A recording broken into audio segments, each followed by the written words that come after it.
Rick Clunn could be the real greatest of all time in bass fishing, the GOAT. If you don't know his history, you have to stop this podcast right now and Google him before you listen to the rest. He's won everything there is to win. And even though he started in the sport in 1974, almost 50 years ago, he's still winning. He won a Bassmaster Elite Series event in 2019 on the St. Johns River in Florida, and it was one of the most inspiring things I've ever seen. Rick is also one of my very best friends in life. I've been very close with him and his wife, Melissa, for over 25 years, and their friendship is one of the most important in my life. When we're together, we don't make a lot of small talk. We usually go right in for the big stuff, the important stuff. Rick is a philosopher, a mastermind, and a very nuanced human. He's also a consummate student of the sport of fishing. He has a very deep knowledge of the sport, maybe deeper than anybody else out there. He's known for his mental toughness, and today we're going to talk to Rick about how developing mental toughness can help you in business. Are you ready for this? Here we go, y'all.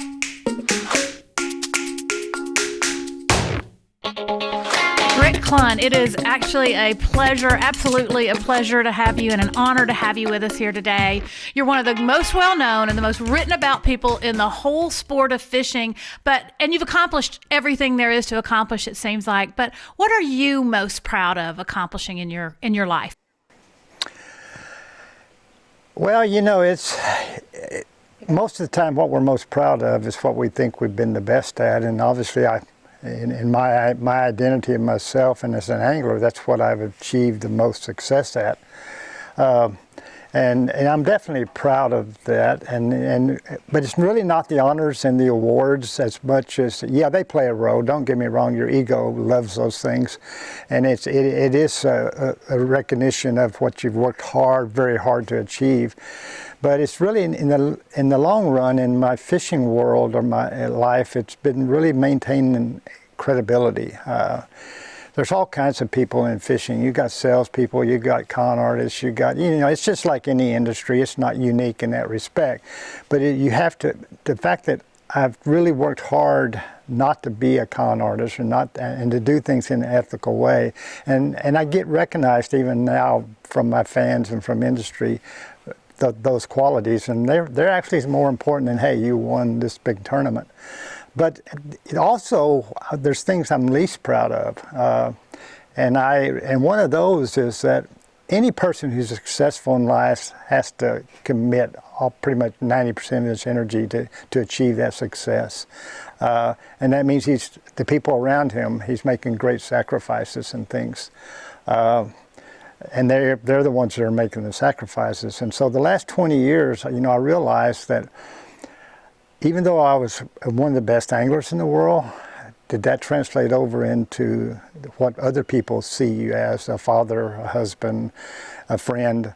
And I realized no, and so that's what I really am the least proud of, but I don't mean to exaggerate that, but that's what I've tried to work harder on the last 20 years.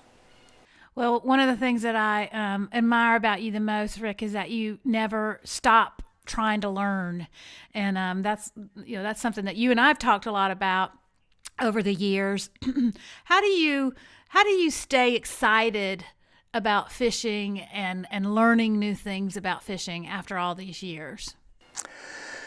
Well, and fishing kind of does that naturally because there's no absolutes in it, and to continue to grow and or if you're a competitor, to compete, you have to keep learning because it's not a static universe. Fishing, it's constantly evolving, and I've seen it grow in many ways and change in many ways, and to maintain that learning edge, you've got to keep your mind open, and success sometimes can be your worst enemy because all of a sudden you lock to whatever that got you that success, and that's only temporary. That doesn't mean that'll translate into a year from now, 10 years from now, success, and we're learning that now. This sport's really changed a lot.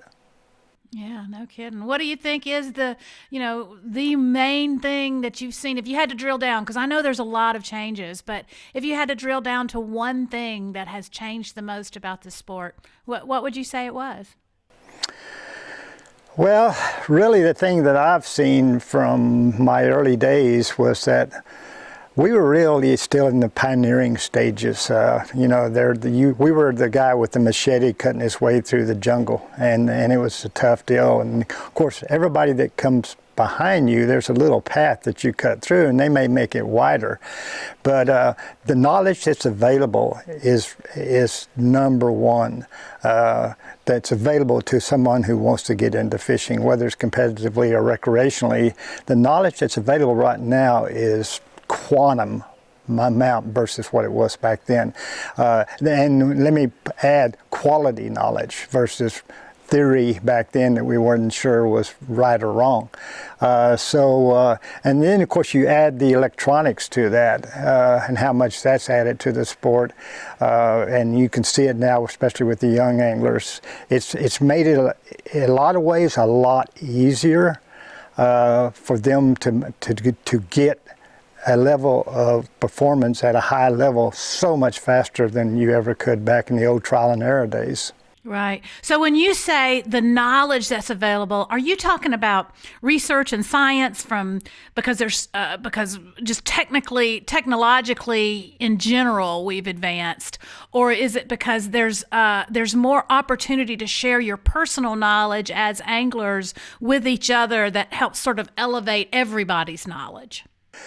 Well, the old knowledge came from just a few small sources, and that knowledge was mostly theory. And theory didn't always match up with reality. Back when I was there, you had a few guys like Homer Circle and Jason Lucas who were the so-called experts, but still they wrote about a lot of different things, and so they weren't really specialists.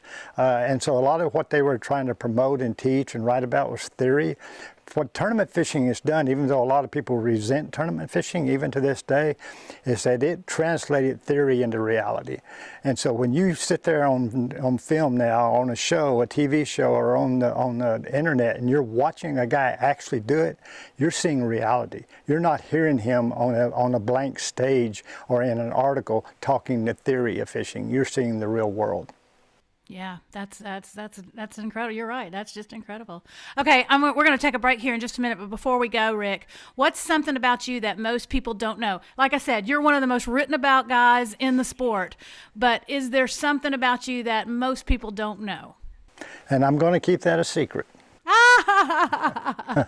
Okay. There's a lot of that I don't know that, is best kept secret, probably. It's good to have secrets, I think, going back to what you were just saying about the knowledge. We all know so much about everything. Sometimes it's good to have secrets, and sometimes it's good just to believe in magic, isn't it? You nailed it. Now, you know me too well. I believe in magic, and that's probably one of my greatest secrets, and we tend to lose that the older we get. And of course, then we'd have to define magic, which is a whole different thing. But there's so much magic that occurs in the natural world, and that's why I still believe in it. And fishing allows me to maintain that connection to that magic. All right, we got magic coming up here with Rick Clunn on the Fishing Business Podcast. We'll be right back.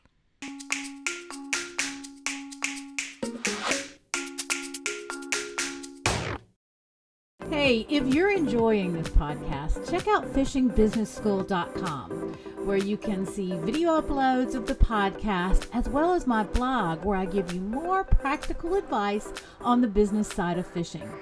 fishingbusinessschool.com. Come see me over there. All right, we're back on the Fishing Business Podcast. Rick Clunn is our guest today. An old friend of mine, great angler, and one of the best guys in the sport.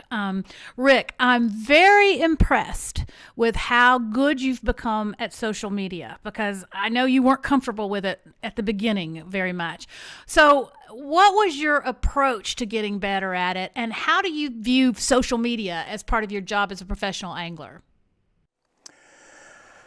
Well, earlier we talked about some of the major changes in fishing, and probably from the angler's perspective, there's never been a greater positive tool for us to have when trying to measure our worth in the eyes of the industry and sponsors than social media.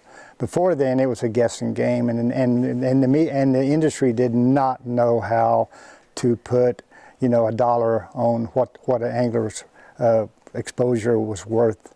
But now social media, because everything seems in the old TV days worked off impressions, and social media has now allowed the anglers to really give real numbers to those impressions. I'm still not real good at it. I still look at it as a double-edged sword, and that there's great value in it, but there's great danger in it. And I think that's really where you have to really be careful how you use it. What do you see as the danger? Credibility, integrity, overexposure. I mean, even some of the best people, and I've learned this kind of in the last situation. Some of the best people you see on TV, once I start seeing too much of them, I don't want to see any more of them. And because all of a sudden, you can't maintain an authentic character, but it's for a certain length of time. And then people, it's the old, and to use it, it's the old, you need a little separation so the absence makes the heart grow fonder. But the social media is like 24-hour news. We're sick of it, yes. Okay? And we're sick, even sports now is 24 hours, and I get sick of listening to these so-called experts yell at you like used car salesmen. So so I'm trying to find the right balance in my use of it, that I give good information, but I don't turn into a used car salesman. Well, I don't think you could ever be perceived as a used car salesman, Rick. But I do find that your social media I really appreciate because it is measured, and I mean it is measured. When I say measured, I mean you think about what you're going to post. You're not just out there every day saying, "Here's me shaving this morning." And when you do post, it really gets my attention because I think, oh, Rick's got something to say. And when Rick has something to say, I really want to listen to it. And that's pretty much really what it is. You have to maintain, you know, that credibility, and I will use that word over and over probably in our conversation. But it's something that's difficult to do in today's times. Yes. And, you know, that circles me back to what we talked about at the beginning about learning in the sport of fishing. And you learned how to do social media well, the Rick Clunn way. You learned how to do it the Rick Clunn way. It sounds really, trite to say this, but why is it important for you to keep learning at this stage in your life? Why I think part of the life is dictated by, and the quality of it is dictated by continuing to add to it, and continuing to grow, and again, we live in a dynamic universe, and all of a sudden it's we always say, well, I'm just going to go home and lay around this weekend. I don't want to do nothing, or probably the greatest tragedy is the misunderstanding of retirement by people. All of a sudden we take this person out of the system. We take his contribution to society out of the little, if you look at it in terms of a little tribe, everybody in that tribe has to make a contribution. And otherwise, it eventually ceases to work because one or two people are taking care of everybody else. And there's no growth, and there's no, and it's just, to me, it's a philosophy that I've had for quite a while, is I should make a contribution to those around me until the day I die. Yes. I shouldn't back off from that. That's the way it should be. Yes. And that's so important, and it's so important for people to hear that from you, because it improves the quality of everyone around you, the lives of everyone around you, and we all need to keep that in mind as we keep going down this path of life. Is that that's our job, right? Well, it works at all levels. So, you know, whether it's you yourself growing, whether it's what you share with your friends, your family, what are the other people around you, what you share with the people that you work with, the relationships you have with people, you know, that you work with in the world, whether it's companies or industries or, you know, fans, whatever. Yeah, that's right. Okay, so I want to get on to the meat of what I wanted to talk to you about today, and that's being mentally tough. Rick, I can remember a tournament years ago, and I can't really remember where we were. I think we were in Texas, and it was probably 20 years ago. And you were in contention on the last day, and on the night before, we all knew that the weather was going to be really bad the next day. And I remember talking to you at the anglers meeting and saying, "Golly, I'm so sorry the weather's going to be so bad tomorrow." And you said, "I'm glad the weather's going to be bad because that'll get in the heads of a lot of people and not me. I'm good when the weather's bad. I'm good when conditions are down. I'm good when the chips are down." And in my mind, that's really being mentally tough. And I think mental toughness is needed in the business side of this as well. But what does being mentally tough really mean? Really, to me, it's just how do you handle positives and negatives. And then you just kind of said that using weather as an example. It's just it's our response to positives and negatives, and where you learn mental toughness comes more often through failure. I learned that from my father and how he struggled in life and business, and but yet even if he failed, how hard he would get up and work the next day, and that he would never quit, and he would learn from it. And so, to me, you know, you don't learn a lot from your successes. I'm not going to say you don't learn anything, but it's the way you respond to failure, to me, that really makes you mentally tough. It's one of the things I've always told. I've been asked often in my life, "Do you think my son will be a good fisherman? You know him, you've been around him, you've watched him fish." And I'm looking at his parents, and I go, I can't answer that for you. I said, there's only one way I can tell you is I can look at his passion. I can judge his passion right now, and yes, he's very passionate about what he's doing. He's very passionate about fishing. But I want to see how passionate it is when he hits rock bottom. That's the only time I can tell when somebody I can say, yeah, they'll make it, because that passion does not erode or go away when they're at rock bottom, when they're at their lowest level. And so often when a person gets to that point, that passion disappears. So I think that's the mental toughness, and I think what controls that is your love or passion for something that will not allow you to give up, will not allow you to quit, will make you find out how to make it happen.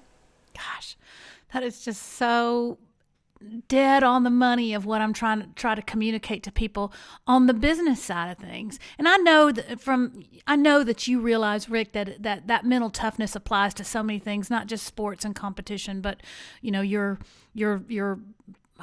personal life and your spiritual life and everything. And I think it really does apply in business. You know, I've been in so many places where I didn't think I was going to succeed. And I, you know, it's what my dad used to call, I was hard-headed. You know, he used to call it hard-headedness. But I do think a little bit of it is mental toughness on the business side of saying, okay, that didn't work, but I'm not giving up. I'm going to figure out how to make it work. No, we rarely succeed the first time, and like you said, it's just a commitment to something, and really what gives you that commitment is how bad do you want it? Yeah. So my next question was, you know, how do you cultivate mental toughness? Can you get better at it? It sounds like you can't. I don't know. Can you? That is a tough question because if we put passion back into that equation, that means you have to be chasing a dream that you love. can you be mentally tough in the long run if you're actually doing something that you don't love to do? And that we see a lot. And that, so I would say my mental toughness would be easier because I was chasing something I really wanted and really loved. Whereas you have a lot of people in the world right now who hadn't found that. Right. And they should keep searching for it. It's okay if you don't find it, okay? What's not okay if you quit searching for it. Yeah. And so those people have a different type of mental toughness that they have to maintain until they, it's easier if you're me and you found what you love to do. Okay, I'm gonna say I had it easier, even though it's never easy. So yeah, it's just, again, the person who doesn't quit searching for it. Don't quit looking for it. I don't care if you're 60 years old, keep looking. Well, and maybe, Rick, being a way to cultivate mental toughness. I'm just trying to think of situations in my past is, you are disappointed by something or you're struggling at something, and you have to find the wherewithal to dig deep and find your reason to keep going, or find your reason to overcome the disappointment or the frustration or the setback. No, I mean, it's true. I mean, and again, you asked me earlier what I love about fishing, or why I keep learning, and that's one of the things. It's a great teacher. You got to find those things in life that teach you that to keep doing that, to keep looking.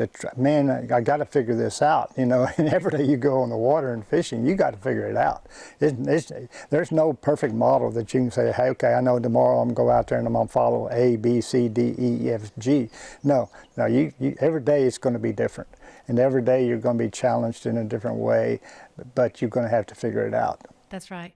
And sometimes, and it is the same on the business side. You have to figure out how to package yourself, and figure out how to find the right people who are looking for what you offer. And another thing in my mind that makes the business side of fishing similar to the actual sport of fishing is that when I was in sales at Bass, one of the things that I loved so much was that any day, if I was on my game, any day, my life could change. I would wake up in the morning thinking, my life could change today. I could get that call of a project that I've been pitching or trying to work on, or trying to land a new client, and it could come today. And it could mean a significant change for me, because it could mean a significant change for our sport. And that was always really kind of a driving force for me, which is similar to competitive fishing, don't you think? In that you think, this could be the day, this could be the tournament I win. Well, and everything is parallel. I've met many successful people in my life, especially back when I was guiding. I'd have corporate, presidents and CEOs hire me as a guide, and I've fished with world-class athletes, and I've fished with presidents of the United States. Their secrets to success run parallel in everything we do in life. And it's just that commitment, that positive attitude. And the problem with that is we hear it so much it becomes cliche. And yet it's really the keys to every one of those people. And the other one is, is that we heard, and who we heard it from as much as anybody, is you have to put the right people on the bus with you. Yeah. And so you surround yourself with those people. And if you're approaching like you do those people, you have to make them look good. You have to give them a reason to say, wow, that's going to make my job easier. That's going to help what I'm doing. That's going to make my business better. So we're all there. We're supposed to be helping each other, and that doesn't matter what relationship that is. Right. Do you think about that with your longtime partners and sponsors of, I need to, here's an opportunity I have that I can make them look better. I can help them not look better, but I can help them with their goals. Mine is the best ones I've ever had. We have to like each other. That's Yeah. and so that means you have to build a relationship where you trust each other and you like each other and you're honest with each other, and sometimes honesty means telling them something they don't want to hear. Every company I work with, I owe them my opinion. Whether they agree with it or not, I owe them my best opinion, because otherwise I'm not doing justice to why I'm there for them. And so the number one thing with the sponsors to me is developing communication, relationships, and if you like each other, both of you are looking out to try to make that other person's life better. Right. Absolutely. And that leads me to an interesting part of the conversation for me, Rick, is, I'm going to be doing a podcast with our mutual friend, Bobby Dennis, here in a couple of weeks. Bobby's a lure designer that you've worked with for a long time. And I know it's very important to you, the stuff that you put your name on in the sport. But how important is that part of the sport as a professional angler and doing lure design or having a signature line of baits? How important is that to a career of a professional angler? That's really going to be different from angler to angler, because it depends on what your strengths are and what you're known for. I can point out more what we do wrong in those areas than what we do right. The industry really does not do a good job in that area, and I'm talking about the companies, and I'm talking about the media part of the companies are real guilty of this, is that they put a young angler in an awkward position and try to make him the most credible person about this technique, and yet that technique has been around 50 years. Yeah. Now, if he's added something, so immediately if I'm a reader, that article has no credibility, and I see that so common in the big fishing magazines nowadays. They put a young angler into a situation that's not fair to him, or they hire him. And let's say hypothetically, I'm a crankbait company and I hire him, and he only fishes the crankbait 10% of every day he's on the water every year. You're putting him in a position he cannot represent you correctly. You should hire somebody that's going to use your bait at least 75% of every time he's on the water. That's going to create more credibility. That's going to create more opportunities for him to get your product in front of the public. And so the industry's been real poor at that. And the fisherman, of course, as a young angler, you go, yeah, you're just praying somebody to offer you something, and you don't always evaluate it from the long-term perspective. My philosophy has always been, performance before form. In other words, that bait has to perform. Good sales people out there, and we know a lot of them, me and you in the fishing industry, can sell one bait, any kind of bait, one time, but can they sell it twice? And Right. the only thing that sells it twice is that person has success with it and it performs for them. So that's the number one thing for me. One of the best baits I ever designed, Lynn Reeves of Bass Pro approached me to design a square bill. I didn't originate a square bill, but I had success with it for over 20 years. And I got recognized for that success, and I started, trying to improve the product. And that's what you can do as a young angler. If you can add an improvement to it that nobody else has added, a way of using it that nobody else has used, then promote that. Don't necessarily make yourself a complete expert on that subject matter.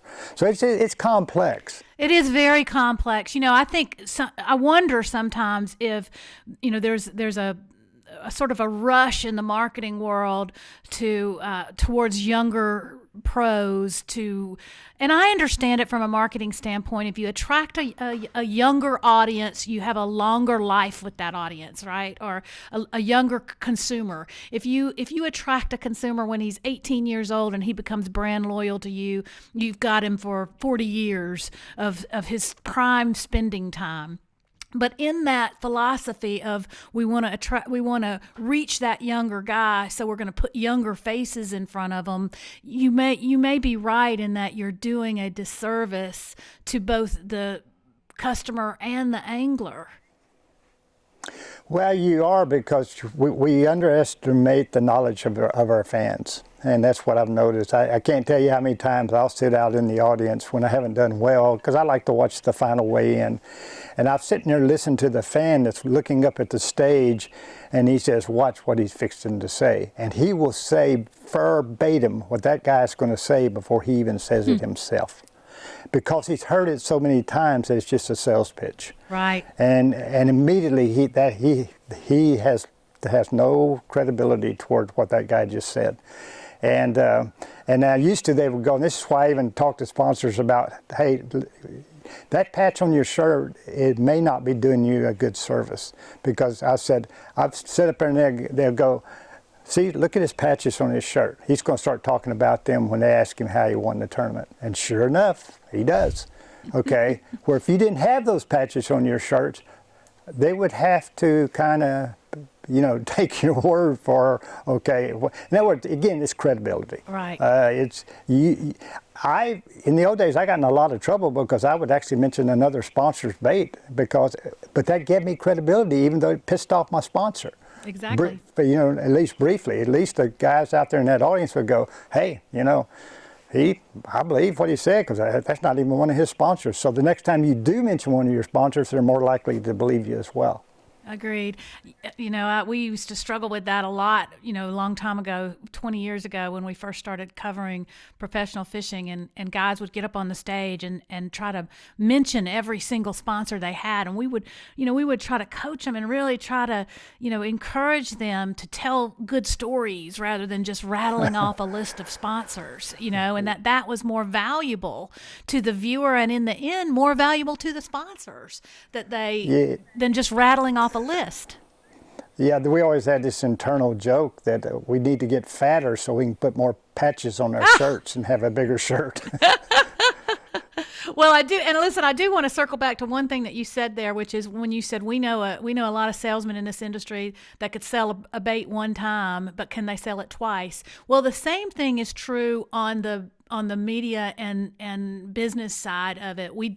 You and I both know some people on that side of things that can sell their tournament series or their TV show or their magazine. They can sell it once, but can they bring that same advertiser or sponsor back again to renew? And renewing is so important, and delivering what you said you would do is so important, that I think that's a really key takeaway for everybody listening out there is, on the sales side of things, if you sell something, you need to be prepared to deliver what you sold and then some, so that the guy not only wants to buy again, but he wants to upgrade the deal when he buys again.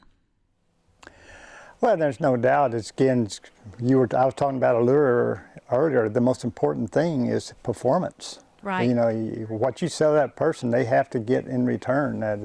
You have to perform. You have to give them what they were expecting, and hopefully a little bit more. It is exactly the same. Rick, you've had long collaborative relationships with several big brands and some of your partners. What advice would you give young pros on how to manage those kinds of relationships where they are delivering what they said? They are performing, not performing in a tournament and winning, finishing in the top 10 X amount of times, but performing in their relationship and what they said they would do. Well, it boils down to, and over the years I've seen, some guys who were they were immaculately dressed. They were every hair on their head was in the right place. Their boats didn't have a single piece of dirt on them. They were immaculate about everything. And that looks good to the sponsor, especially in the short term, and you should be aware of that. But in the long run, again, it boiled down to how much how performance is what got you the press coverage, and that's what the sponsor wants. I remember fishing one of the earlier circuits where I wasn't really in there. One of the big sponsors go, why don't any of us get to sponsor you? Because you're in the top, you're in the TV time more than anybody else, and yet we none of us are we're sponsoring guys that never get TV time. So the bottom line, again, is just what you've been talking about. It is performance. Rick, I know you have a lot of relationships with young guys that you try to mentor. You didn't really have any kind of mentors when you were coming along, did you? In terms of the business side and managing all of those things, because it's complicated. Not only is the sport complicated, but the business part of it is complicated too. And when you were getting started, you didn't have anybody to kind of show you the ropes, did you? No, not really. There was a few guys that unknown names that would mentor me in the fishing side of it, but not in the business side of it, because the anglers really were trying. That was a jungle, just like hacking your way through the fishing world. You know, we were in the jungle. We were trying to hack our way through, and vice versa. The industry didn't know what the heck to do with us. Yeah. We were new. They didn't know if we were good or bad, and they didn't know how to use us. And in a lot of ways, that's still very unfortunately true. The industry still doesn't really understand how to use a professional in their best way. And so, is that their fault? No, it's the angler's fault to try to educate them on that, try to help them. You know, they don't know what your strengths are. They don't know what your long-term goals are. So that's, again, where that communication and that early relationship plays a huge role. And early on, no, it was, I mean, nobody knew what they were doing. I think some of the TV guys figured it out, like Bill Dance and Jimmy Houston, and they realized that they just want exposure. They want to see when their bait goes on that camera and their sales goes up, hey, that was the only data that meant anything to them. Yeah. But I think that some of that's changed too. You know, I think that, you know, I remember in the 90s, there was a guy that worked for, I think it was Pradco.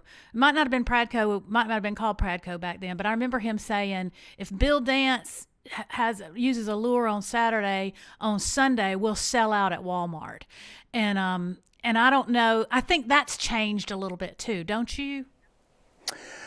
Well, it has, because really, again,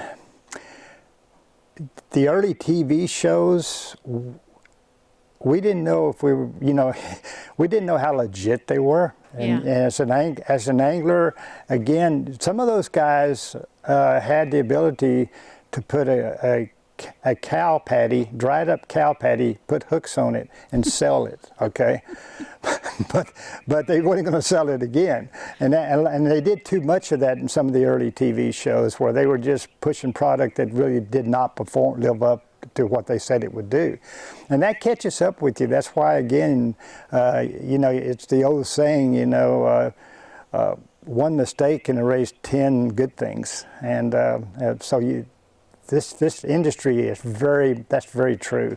Right. And that's why you had to be guarded about who represents you and how you're represented, but most importantly, how you represent yourself. You know what I really appreciate about this conversation, Rick, is that really what you're talking about here, and the sort of the overarching theme of the whole conversation, circles all the way back to the very first thing we talked about, which was when I asked you what you were most proud of, and it's your integrity. And every little bit of advice that you've given out here today has really, underneath it, has had maintain your integrity. And I think that's a incredibly important thing, and you are the right person to talk about that. We're going to take a break here in just a minute, Rick, but is there anything so far, is there anything I should have asked you that I haven't asked you? You've been interviewed 1 million times. Is there anything you've always wished somebody would talk about and that they haven't? No, not that the audience would want to hear us talk about. Okay, gotcha. All right, we're going to take a break here. We'll be right back with Rick Clunn on the Fishing Business Podcast. I really want to hear from you to know what kind of questions you have and how I can serve you best in this podcast. The easiest place to reach me is probably at Facebook or Instagram, where you can find me as Fishing Business Podcast, or on YouTube, but you'll have to search for me there by typing in Fishing Business Podcast. Holla! All right, Rick, before we go here, I got a couple of quick questions to ask you, just kind of rapid fire. What's the last great book you read? It's been a long time ago because I went through that stage of where I was seeking enlightenment, seeking knowledge. There was a lot of things happening in fishing which went beyond my rational mind. I read a quote from Einstein who said, you know, all of my greatest theories about physics and the theories of relativity did not come from my rational mind. And I was experiencing the same thing in fishing. And so I started I never read a book in my whole life until then. And I started, you know, I was in the San Francisco airport and this book fell out at my feet, and it's called Magic of Your Mind by U.S. Anderson. And anyway, I read it and it fascinated me, and I went from all the great religions of the world to all the enlightening books and all the the books on, you know, enlightenment and knowledge, but eventually I got to a point and that I finally realized I had to quit reading anymore and start trying to implement those things in your life. They're of no value if you just read them and you can't implement some of the great things you learn from them. And so really, to answer that question, I would say it's right now the books that I still look at and still, you know, infect me more than anything else. Probably one of them is Joseph Campbell's The Power of the Myth. The other one would be probably Self-Reliance by Ralph Waldo Emerson. It's probably still, I read it over and over and over because it just so applies to how what you have to put in your life and what you have to try to become more, you know, of that type of person. Mm-hmm. And not only that, but if you have young people in your life, how important that is for them to have self-value and self-worth and be self-reliant. And of course, my favorite all-time book, and I still quote it more than most people want to hear, is Jonathan Livingston Seagull. Yeah. Because it was such a simple book, but it applies to everything. And it gets me in trouble when I was trying to use it in some of my talks, and because it challenges some belief systems. Yeah, I love that you included The Power of Myth by Joseph Campbell in that. That's been an really important book to me throughout my whole life, and I've read it, you know, at different times in my life, and I've gotten different things out of it. And I read it this past winter when I was, you know, having a really, really hard time. And it, man, it's timeless. And no matter how many times you read it, it seems like you get something new out of it. Well, he's kind of like Will Rogers. He could talk about anything and take the opposite side on everything and yet not offend you. Yeah. You know, so I'm not good at that. I will usually if I take the opposite side, I'll usually offend the person I did that with. Okay, what's your best road trip you love the best, Rick? You know me enough to know that it was a Christmas years ago, which I just got so sick of watching the materialism of Christmas that I decided I was finished with it. And I started really giving my family adventures because I couldn't remember any present I'd ever got, but I could remember the adventures my family had taken me on, camping and hunting and that kind of thing. And probably there's three, I'm not going to give you one.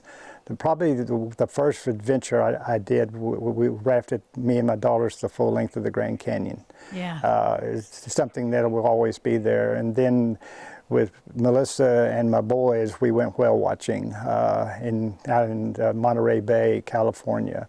And probably the most recent one was a trip I'll never forget to Wyoming. Ah, yeah. Yeah. Okay, so your favorite way to spend a day off? I bet I know the answer to this, but I want to hear it. Yeah, it's my favorite way to spend the day is a place would be where I'm at right now, is when you're really trying to escape from the rest of the world, and that's why I guess we created this. It's a sanctuary. It's a sanctuary from the rest of the world, and yet I'm still surrounded by the thing that's neatest, most important to me, and that's family and nature itself. I moved here because I knew we were going to have a son, And I knew I could not teach that son what living here would teach him, and provide for him. And that's, again, my greatest love of fishing. It's just a vehicle that keeps me connected to the most important thing there is, and that's nature. And nature is, when I'm in it, is when I believe most in God. You take me away from it and I start to wonder. Yeah. But when I'm in nature, no, I feel it. I don't have to think about it. I don't have to see it, but I feel it. So that, that's where is right where I'm sitting right now, and is probably where I'm most like to be on the days that I'm not doing something else. I don't want to ever have a day off. This latest deal of COVID, I don't want to ever have another day off, okay? I've had too many day offs the last month or two. Rick, I don't remember exactly when it was, but I think it was in the 90s, late 90s. I remember you calling me one time and saying, I want to buy a piece of property in Missouri, and if you hear of anything, and the only thing I really require is I want it to have water on it. Do you remember that? Oh yeah, no, it was because I said either Missouri or northern Arkansas, the Ozarks. In the Ozarks. Yep, and there you are in Missouri, in the Ozarks, in Missouri, and I know where you're sitting, and I know what you're looking at. And on the days when I don't say this to all of my guests, but I love you dearly, and I love your wife dearly, and y'all are really, really important to me. And on days when I think about you, and I imagine y'all either on your side by side or your four wheeler or hiking and or down on the creek. And it makes me happy to think of you up there because it makes me think everything's going to be okay in the world. Well, yeah, we're trying. That's all you can do. Well, I want you to go now and enjoy that and enjoy the view and whatever you've got going on today. Rick, thank you so much for doing this for us. And I appreciate your integrity. I appreciate how good you are at so many things, and I really appreciate how gracious you are in sharing your knowledge, because not everybody does that, and I think it makes you one of a kind. Well, Angie, and that's mutual, because you're the one that convinced me about social media. It seemed that you were way ahead of the curve 15, 20 years ago when you were telling me about it, and I go, what in the world is that girl talking about? And slowly but surely it has definitely, that's the world we've turned into. Yeah. Well, and you use it for good, Rick. You do it right, and you use it for good things, and a lot of people don't. And so we're lucky that we can follow you on social media too and hear what you have to say. Thanks, Rick. We'll talk again soon, okay? Bye, Angie. Well, I hope you got as much value from that conversation as I did. Every time I talk to Rick, I feel like I learned something new, and I feel like I learned something important. 3 keys from this conversation from me. Number 1, have integrity in everything you do, in your words and in your deeds. Integrity will take you a long way in this sport and in life. 2, keep a positive attitude. And that sometimes means taking a hard look at the people around you. What do you spend your time thinking about and talking about with the people around you? Is it big dreams, goals, how to learn, be a better person, just like Rick does? If not, you might need to think about changing the people around you. And 3rd, work on developing mental toughness. And as we learned today, most of the time that means not giving up. You don't give up on the water, you don't give up on the business side of fishing. If you experience a disappointment or a setback, you dig deep and you find the reason, whatever it is deep inside of you, that'll make you keep going, learn from it, and achieve success. That's it this week for us on the Fishing Business Podcast. Come see me over at fishingbusinessschool.com, and you can also find me on Instagram and Facebook as Fishing Business Podcast. Please share this episode if you found something in it that you thought was good. If you have friends that you think could benefit from listening to it. It's really important to help me keep going and keep bringing you conversations like this every week. Like I said, that's it. We'll be back next week on the Fishing Business Podcast. But before I go, I'm going to sign off the way my favorite fisherman always did on the fishing hole. Jerry McInnes always said, "This is dedicated to Dad," because he always had time to take me fishing.